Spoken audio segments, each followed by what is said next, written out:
قال سبحانه تبارك وتعالى في كتابه الكريم وهو أصدق الصادقين. بسم الله الرحمن الرحيم.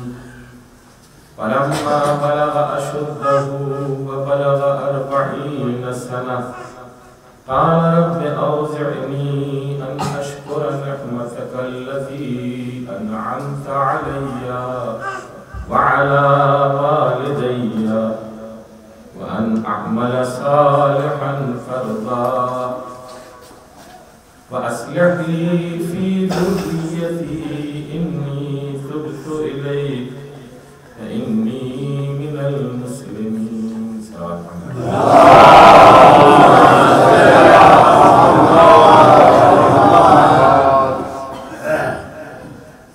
سورہ احقاف کی جس آیت کریمہ کو ہم نے مجالس کے سلسلے میں منتخب کیا، وہ سورہ وہ آیت کریمہ اس کا نمبر 15 ہے، اور یہ آیت کریمہ سید الشہداء امام حسین علیہ السلام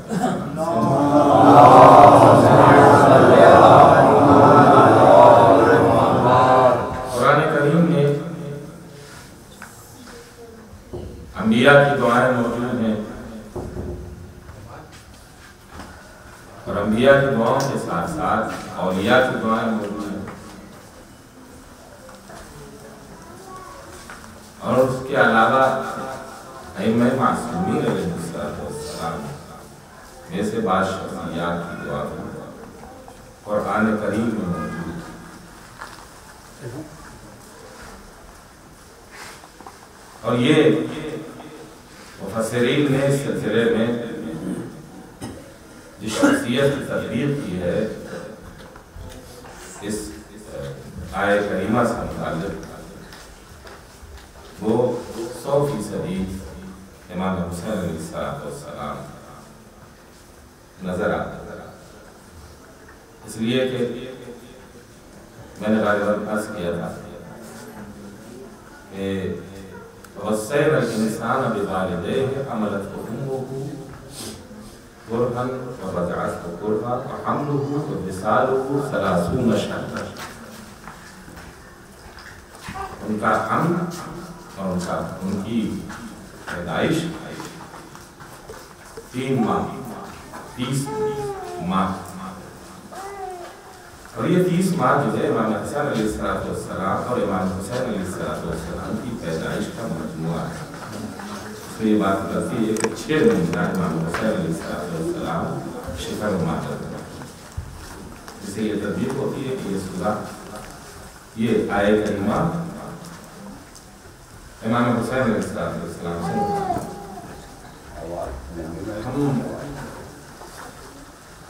ہم اس سلسلے میں اپنی گفتگو کو آگے بڑھاتے تھے۔ آج کچھ باتیں آپ کی خدمت میں ایسا کرنا چاہتے ہیں کہ آخر یہ دعا پروردگار عالم نے انبیاء سے قرآن کریم میں نقل کی، اور آخر دعا کی حیثیت کیا ہے، اور بغیر دعا کے آیا ممکن ہے کہ انسان خوشگوار زندگی بسر کرے؟ بغیر دعا کے آیا ممکن ہے کہ پروردگار کہ انسان اپنے اندر طاقت اور قوت محسوس کرے؟ دعا وہ قوت اور وہ طاقت ہے کہ جو بندے کو خدا سے جوڑتی ہو۔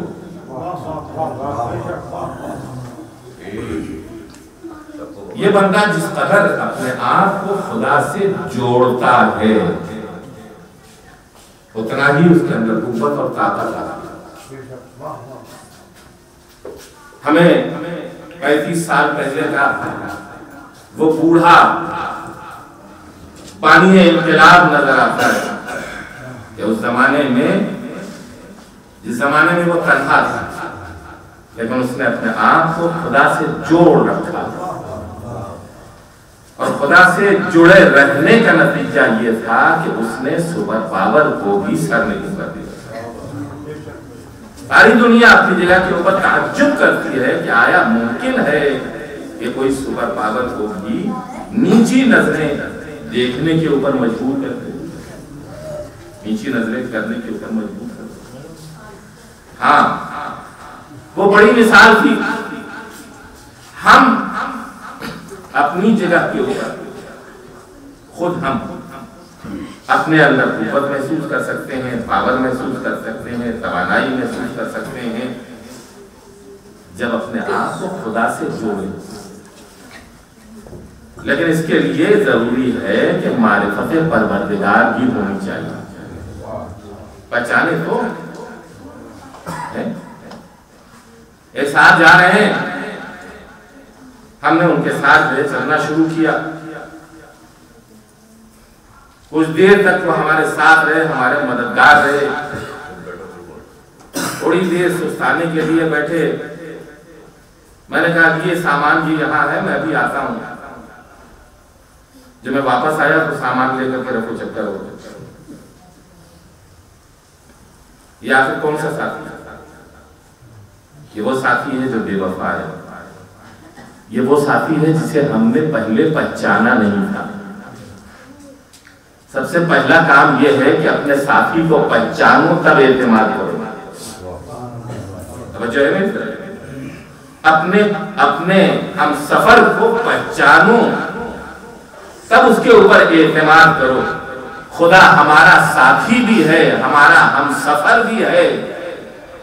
یہ بات الگ ہے کہ وہ حی و قیوم ہے، ہم فانی ہیں، لیکن وہ ہر آن اور ہر لمحہ ہمارے ساتھ ہے، ہمارا ہم سفر، ہمارا معین ہے، ہمارا مددگار ہے، ہمارا مونس ہے۔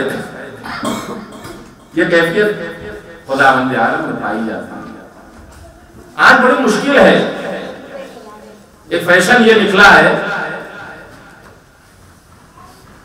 کہ چہلوں کی مجلسوں میں یا بضائف الابرار بانٹی جاتی ہے یا دعاؤں کی کتابیں بانٹی جاتی ہیں، خاص طور سے وہ دعاؤں کی کتابیں کہ جن میں ہر طرح کے نسخے موجود ہیں۔ یہ دعا پڑھ لو گے تو یہ کام ہو جائے گا، وہ دعا پڑھ لو گے وہ کام ہو جائے گا، وہ دعا پڑھ لو گے وہ کام ہو جائے گا۔ یعنی ہماری فکر اس جگہ پہنچ گئی ہے جہاں اہل حنود کی فکر،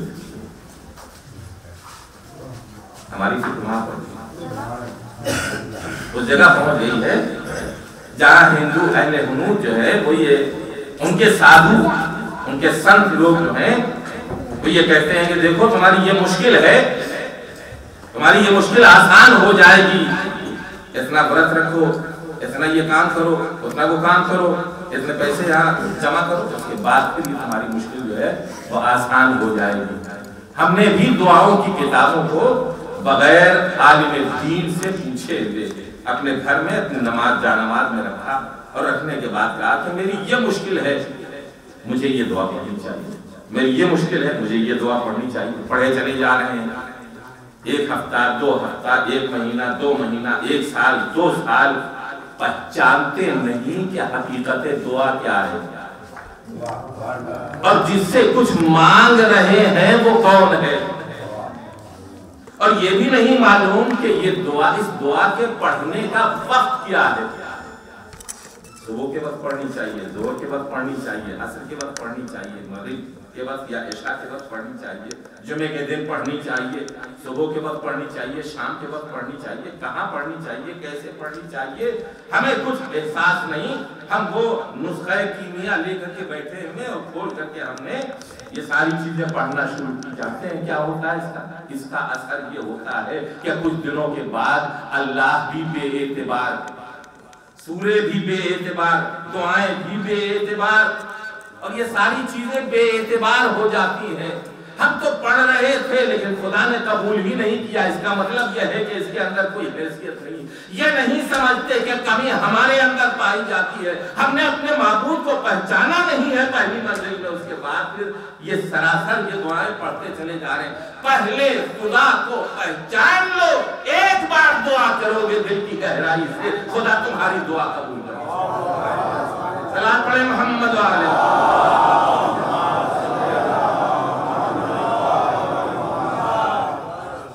دل کی گہرائی سے ایک بار دعا خدا بند عالم تمہاری دعا قبول کرے گا، لیکن شرط یہ ہے کہ اسے پہچانو۔ وہ کون؟ اسے پہچانو۔ جس دن خدا کو پہچاننے لگو گے اس دن یہ بھی تو سوچنے لگو گے کہ وہ مجھے دیکھ رہا ہے، یہ بھی تو اعتماد ہو جائے گا کہ وہ میری باتیں سن رہا ہے، اور یہ بھی تو اعتماد ہو جا رہا ہے، ہو جائے گا اور یقین ہو جائے گا کہ وہ پلکوں کے اشارے بھی دیکھتا ہے، پلکوں کے اشارے بھی دیکھتا ہے۔ میاں دیکھ رہے ہیں یہ کیسے جا رہے ہیں، یہ کیسی گاڑی کے اوپر سوار، مثلا ان کا لباس کیسا ہے، آج یہاں کیا ہو رہا ہے، سمجھ رہے ہیں؟ یہ ساری چیزیں ہم یہ نہیں جانتے کہ خدا پلک کے اشاروں کو بھی جانتا ہے،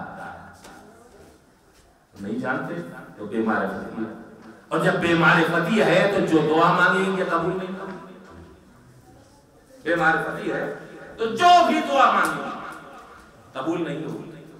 اچھا یہ دعا بندے اور خدا کے درمیان دعا کا رابطہ پیدا کیوں ہوگا؟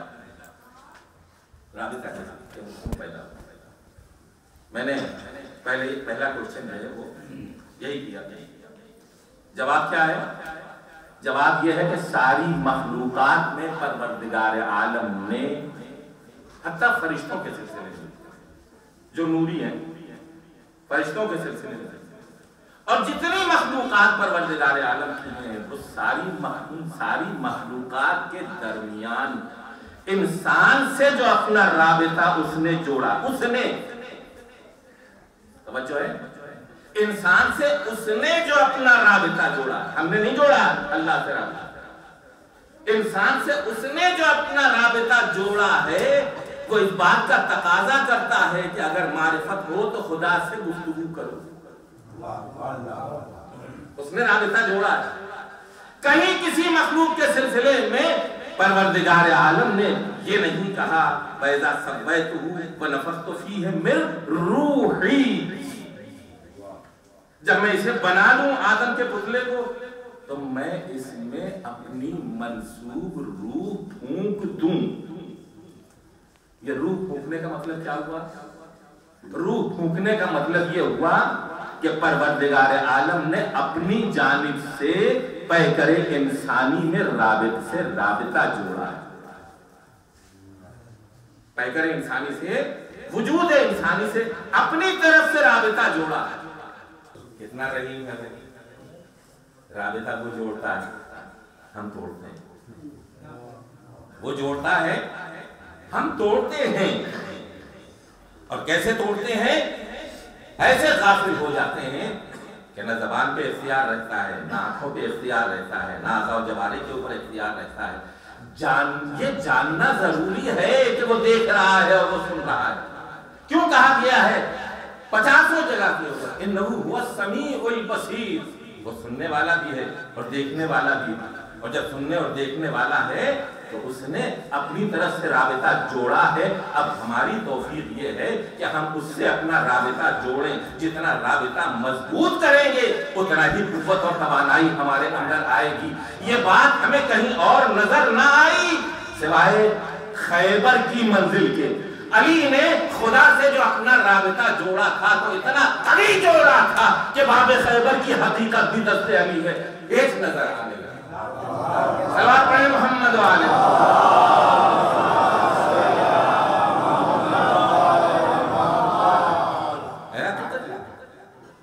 ہے یہ حقیقت؟ یہ کیا ہو رہا ہے؟ خدا بند عالم نے یہ نہیں کہا ہے کہ اہل بیت تنہا اہل بیت کے حوالے قائم ہے، ہم سے متعلق کہا ہے وَخَلَقَ لَكُم مَّا فِي السَّمَاوَاتِ وَمَا فِي الْأَرْضِ۔ آج کافر بھی جا رہے ہیں آسمانوں کا سینہ چیرتے ہوئے، کتنی بلندی کے اوپر جا رہے ہیں، یہ بات الگ ہے کہ امریکہ کا ایک راکٹ جو ہے آج ایسا بلاسٹ کر دیا کہ 11 کریم پرسنالٹیز جو ہے وہ ہوا میں تحلیل ہو گئے. یہ بات الگ ہے کہ جب غرور بہت زیادہ ہوتا ہے تو حالات ایسے ہی ہوتے ہیں. صلوات پڑھیں محمد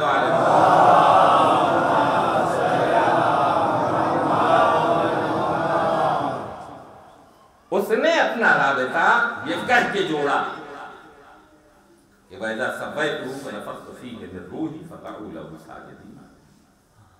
کسی اور کے لیے نہیں کہا کہ میری روح تم میں ہے.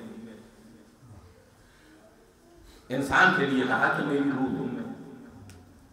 تو اللہ کی روح ہے کوئی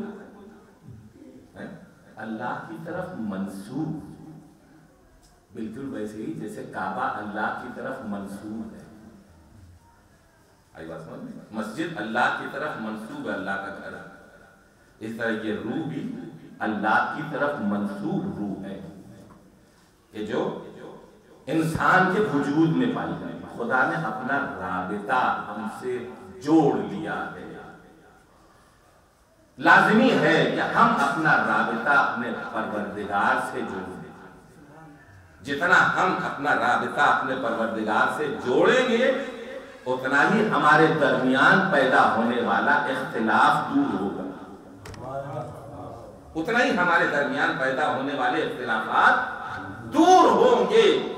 پھر یہ بات سمجھ میں نہیں آئے، پھر یہ بات جو ہے ذہن میں نہیں آئے گی کہ چونکہ انہوں نے میرے ساتھ یہ کیا تھا لہذا میں بھی ان کے ساتھ یہ کروں گا. ابا جان نے وہ ظلم کیا تھا، چچا نے وہ ظلم کیا تھا، لہذا چچا نے باپ کے اوپر ظلم کیا تھا لہذا میں بھی اپنے چچیرے بھائی کے اوپر ظلم کروں گا. سمجھ رہے ہیں؟ یہ سب کیا، یہ اختلافات کیوں ہیں؟ اختلافات صرف اسی لیے ہیں کہ کوئی خدا کو اپنے قریب محسوس نہیں کر رہا. خدا کو اپنے قریب محسوس نہیں کر رہا. اور تو خزرج کی لڑائی جو 120 سال تک چلتی رہی مدینے میں، پیغمبر اکرم صلی اللہ علیہ وسلم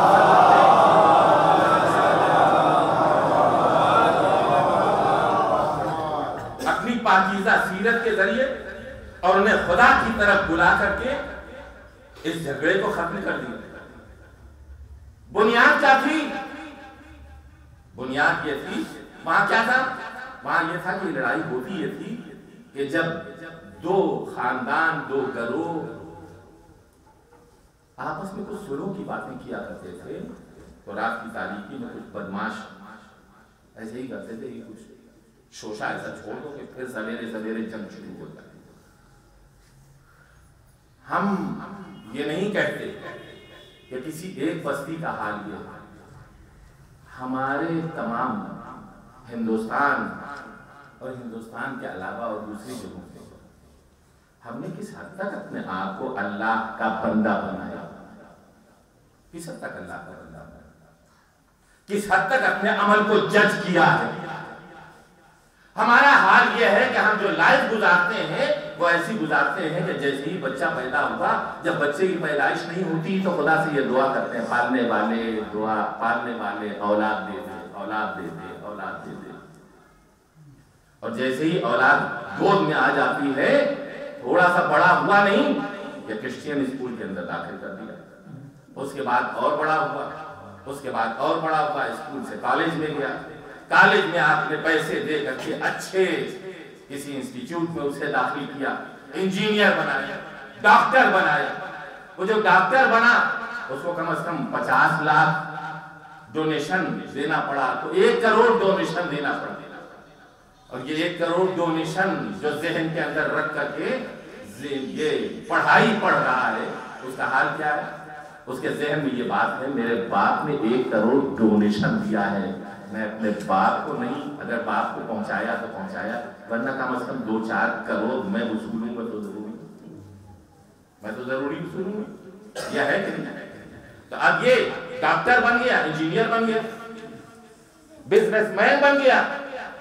30 سال کا ہوا، 40 سال کا ہوا، 50 سال کا ہوا، 60 سال کا ہوا، بزنس میں لگا ہوا ہے. میڈیکل لائن میں لگا ہوا ہے، اپنے مصروفیات میں لگا ہوا ہے، 65-70 سال کا ہوتے ہوتے دل کی حرکت بند ہو گئی۔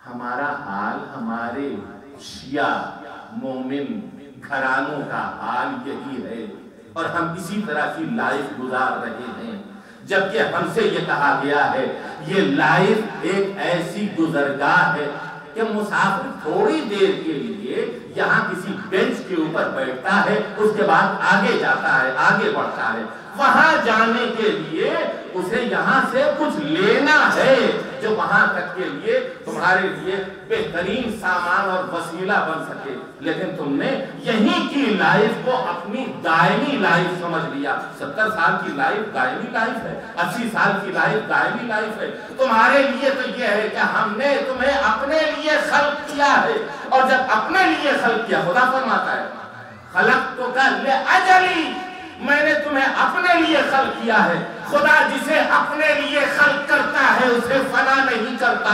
یہ ہماری خطا ہے کہ ہم خود اپنے آپ کو فنا کرتے ہیں۔ صلوات پڑھیں محمد وآلہ۔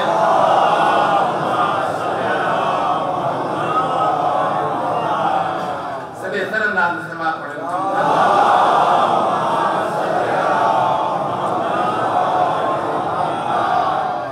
خود اپنے آپ کو فنا کرتے ہیں، ہم خود اپنے آپ کو مٹاتے ہیں۔ سوچتے ہیں مکان بن گیا، ملے گی کیا 2 گز کی قبر۔ سوچتے ہیں 100 سوٹ بنوا لیے، ملے گا کیا چند میٹر کا کفن۔ صلوات پڑھیں محمد وآلہ۔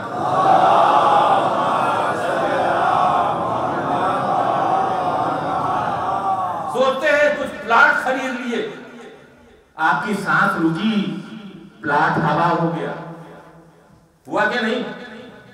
پتہ نہیں کس جگہ پہنچا۔ امیر المومنین علی ابن ابی طالب علیہ السلام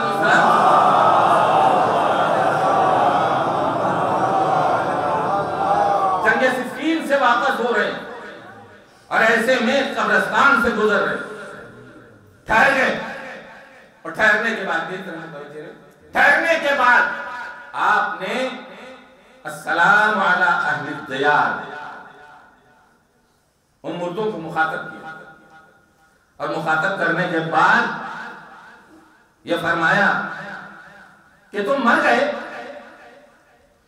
لیکن میں تمہیں تمہاری دنیا کے بارے میں خبر دے رہا ہوں۔ میں تمہیں تمہاری دنیا کے بارے میں خبر، جس پر پوری زندگی کا تمہاری دار و مدار تھا، اور جس پر تم اپنے پوری زندگی کو نثار کرتے رہے۔ امیر المؤمنین نے فرمایا اما الدار فسکنت، جو گھر تم نے محنت سے بنایا تھا اس میں دوسروں نے ڈیرا ڈال دیا۔ اما الازواج فزوجت، وہ بیویاں جو خوبصورت بیویاں تھیں جن سے تم نے شادیاں کی، تمہارے مرنے کے بعد انہوں نے دوسرے شوہر کر لیے، انہوں نے دوسرے شوہر کر لیے۔ یہ بات الگ ہے کہ ہمارا ماحول اس بات کو قبول ہی نہیں کرتا، ہم تو ہندو ہیں بہت سارے معاملات میں۔ صلوات پڑھیں محمد وآلہ۔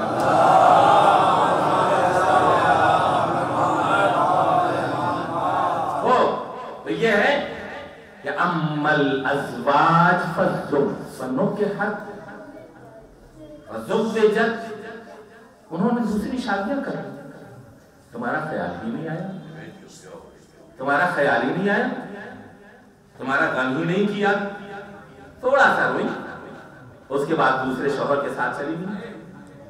تمہاری دنیا کی جس کے اوپر تم مرے جا رہے تھے اس کی حقیقت۔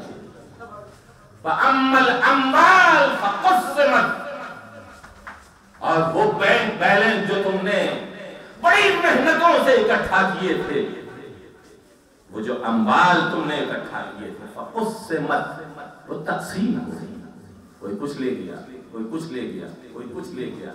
اگر تم زندہ رہتے تو تمہارا دل کتنا کڑتا، تمہارا دل کتنا کڑتا ہے۔ کہیں اگر ایسے موقع کے اوپر کسی کو زندہ کر دیا جائے مرنے کے بعد، اور وہ یہ دیکھے کہ گھر میں کوئی دوسرا آ گیا، بڑی محنتوں سے بنایا تھا، یہ ٹائل لگائے تھے، یہ کارنش بنائی تھی اور یہ جالی لگائی تھی اور یہ خوبصورت کمرے بنائے تھے، یہ بیڈ روم بنایا تھا، یہ ماسٹر روم بنایا تھا، یہ محل نما گھر بنایا تھا. لیکن اگر کوئی مرنے کے بعد یہ دیکھے کہ اس میں کوئی دوسرا آ گیا تو کتنا چیخے گا. ارے میں نے ساری زندگی مر کے ہی بنایا، ساری زندگی مر کے بنایا، تو کہاں سے آ گئے، کہاں سے آ گئے. لیکن وہاں مولا کائنات آواز دیتے ہیں تمہارا اختیار اتنا ہی تھا کہ تم بنا کر کے مر جاؤ، تم بنا کے مر جاؤ. تمہارا اختیار اتنا ہی تھا کہ تم بنا کے مر جاؤ. اس کا اختیار یہ ہے کہ وہ دوسرے کو تمہارا بنایا ہوا گھر دے. اس کا اختیار ہے کہ وہ دوسرے کو تمہارا بنایا ہوا گھر دے، تمہارا سمیٹا ہوا مال دوسروں میں تقسیم کر دے، اور تمہاری ازواج کو دوسروں کی شادی، دوسروں کی زوجیت میں دے دے. یہ ہے. یہ بتاؤ میں نے تو تمہاری اپنی اس دنیا کی کہ جس میں تم جی رہے تھے اور مر گئے یہ خبر دے دی. اب یہ بتاؤ تمہارے ساتھ کیا ہو رہا ہے، تمہارے ساتھ وہاں کیا ہو رہا ہے. تھوڑی دیر کے بعد مولا فرماتے ہیں اپنے سپاہیوں سے خطاب کرتے کہ یہ کچھ نہیں بول پائیں گے، لیکن میں بتاتا ہوں کہ یہ کیا کہہ رہے ہیں. تو میں بتاتا ہوں ان کے الفاظ اپنی طرف سے منتقل کرتے ہیں. یہ یہی کہہ رہے ہیں والعاقبۃ للمتقین،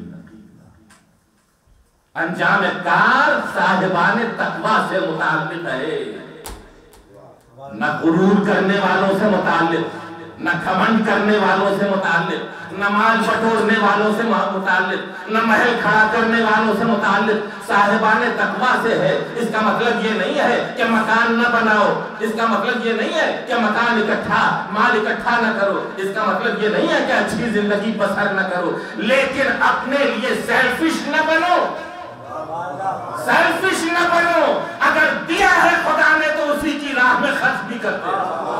صلوات پڑھیں محمد و آلہ.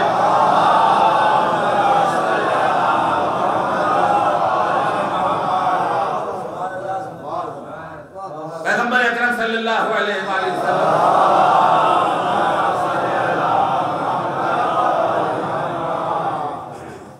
ایک شخص آیا آپ کی خدمت میں اور آن کے یہ کہنے لگا یا رسول اللہ میرا تو جی ہی نہیں چاہتا مر جائے. کتنے لوگ ہیں ایسے ہی جن کا جی چاہتا مر جائے؟ کتنے لوگ ایسے؟ کوئی ہے کہ یہ کہے کہ میرا جی چاہتا ہے مرنے؟ اہل بیت ایسے ہی تھے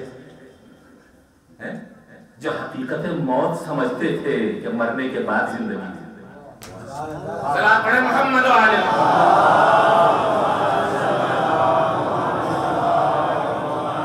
ہے نا؟ وہ آیا آن کے کہنے لگا یا رسول اللہ میرا تو جی ہی نہیں چاہتا کہ میں مروں. کہا یہ بتاؤ تمہارا وطن کہاں ہے؟ کہا فلاں جگہ.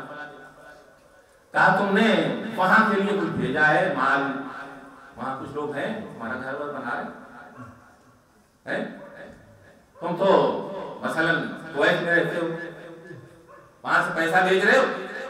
کہاں بالکل بھیج رہے ہیں، ہر مہینے ہنڈی آتی ہے، مال آتا ہے. کہاں وہاں کیا ہو رہا ہے؟ کہاں مکان بن رہا، پلاٹ خریدے جا رہے ہیں، زمین جائیداد باغ ساری چیزیں لگ رہی.